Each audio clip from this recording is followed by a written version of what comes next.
My bearded bastards, let me ask you a question.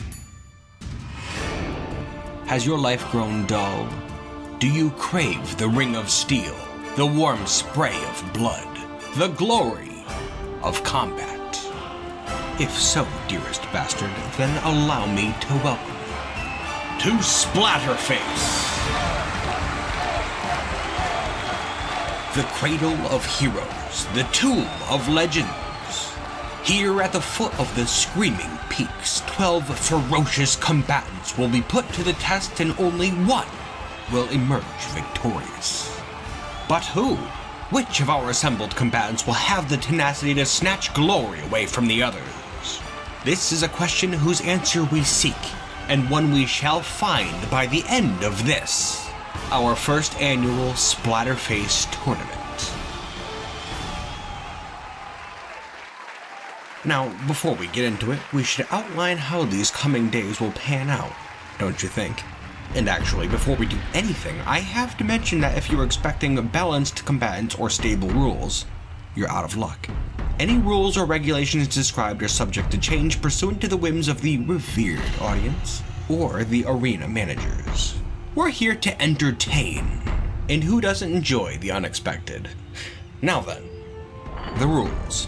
Well, as previously stated, we have 12 combatants, and those combatants are arranged in a bracket and will be paired up to compete randomly. Round 1 will consist of 6 battles. Round 2, the semifinals, will consist of 3, and round 3, the finals, will consist of a single match between 3 combatants.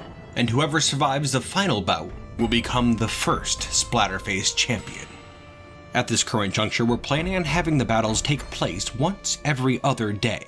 But we will see what happens on that. It's our first year doing this, and things could end up getting a little complicated with our more feisty combatants, and so we'll just play it by ear. Now then, on to the rules. They're fairly straightforward. There's no such thing as unfair fighting here in the arena, so eyes, necks, and anything below the belt are all fair game and even encouraged as targets. All the more entertaining that way. In the bouts, we'll be pitting 2 somewhat equally matched combatants, or in some cases teams of combatants, against one another to see which one comes out on top. But it won't be quite that easy, because in order to be proclaimed victor, the last fighter standing must survive a timer.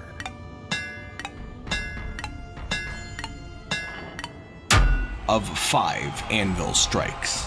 And assuming that's the case, then the fighter will have won the round and will continue on. And if it's not the case, then they will have lost, and we'll figure out where to go from there. Not too concerned. Let's hope your wounds aren't too grievous, fighters. Be safe out there. And speaking of our brave warriors, how about we get acquainted? I present to you in no particular order, the participants of the first annual Splatterface tournament. From Alatha Samathi in the Western Forests, an elf who's not very happy about having to use our leather armor, Fifatha Rifafa, which translated means Battle Glade.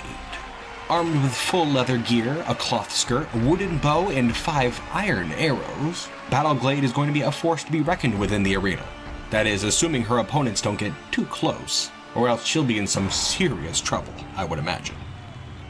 Next up, from the streets of Grotto Brains, we have a filthy warrior who's extremely skilled with his dagger. I present to you, Peebo, the Gremlin. Small in stature and armed only with his dagger, cloth cap, and leather loincloth, you'd be a fool to discount this small combatant, for his skill is great, and his place on the Splatterface roster is more than well-deserved. Coming up next, we have a local dwarf, hailing from here in the Screaming Peaks, Kashnil, Slaughterhammer. Armed with his bronze helmet, leather gloves, high boots, and loincloth, and who could forget his iron maul, Kashnil is sure to leave a mark on the arena. But at 156 years young, will his age be a detriment? Well, only time will tell. Best of luck to you, Greybeard. Coming in next, we have a couple of combatants I will not be putting my money on, who hail from the spines of fire in the south. In from the Dark Mountains, we have the 2 dirty boys, the Dark Gnomes Ak and Uzet.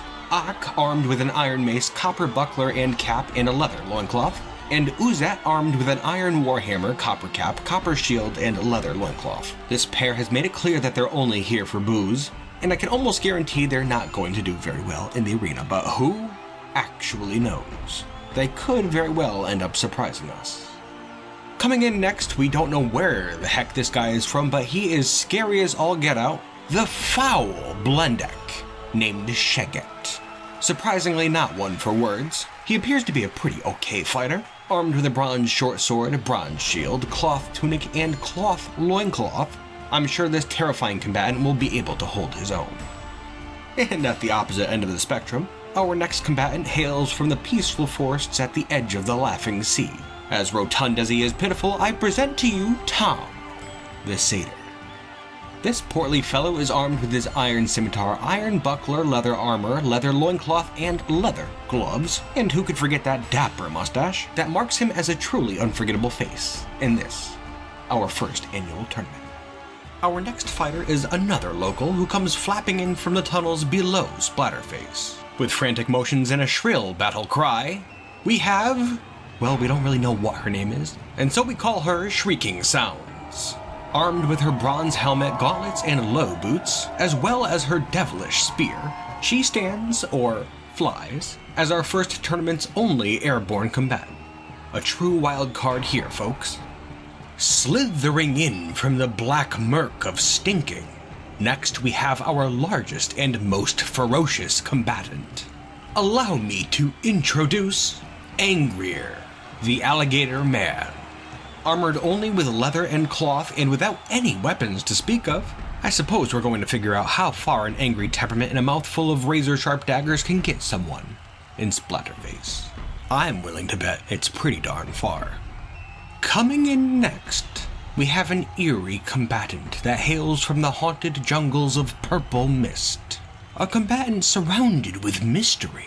With flowing robes and golden mask, I present to you Kulak, the Man. Only lightly armored, this creepy gladiator should hope that a longsword and buckler can do the trick. Unless, that is, they have something else up their sleeves. Ugh, that guy creeps the hell out of me. Rolling in from the trash heaps of Dragonhop, we have our next entrants, 5 foolishly misguided Beetlemen, known as the Battle Beetles.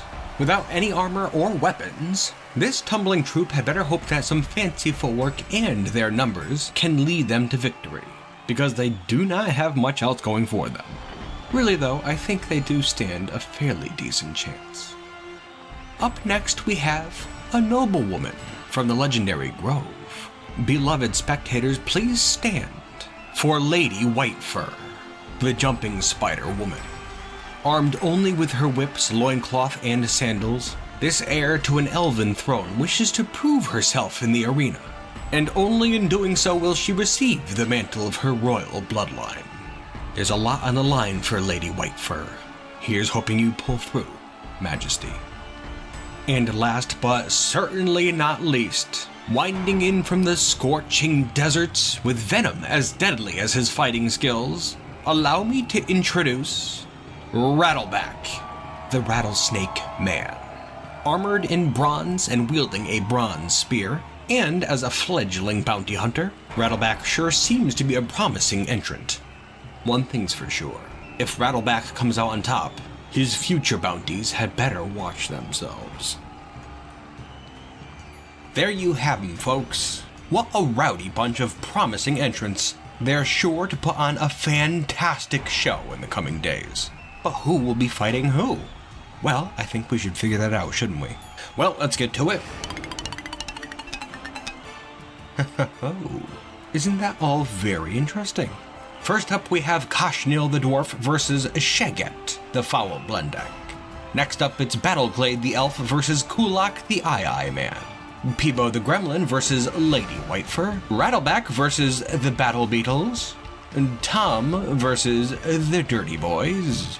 And finally, we have Shrieking Sounds versus Angrier. Wonderful, just wonderful. The coming days promise to be extremely exciting, my bastards. Place your bets now, because in just a couple days, the tournament will commence. Until then, have a load off. Get a nice drink, perhaps. and brace yourselves for glorious combat. My bearded bastards, this will be a tournament to remember.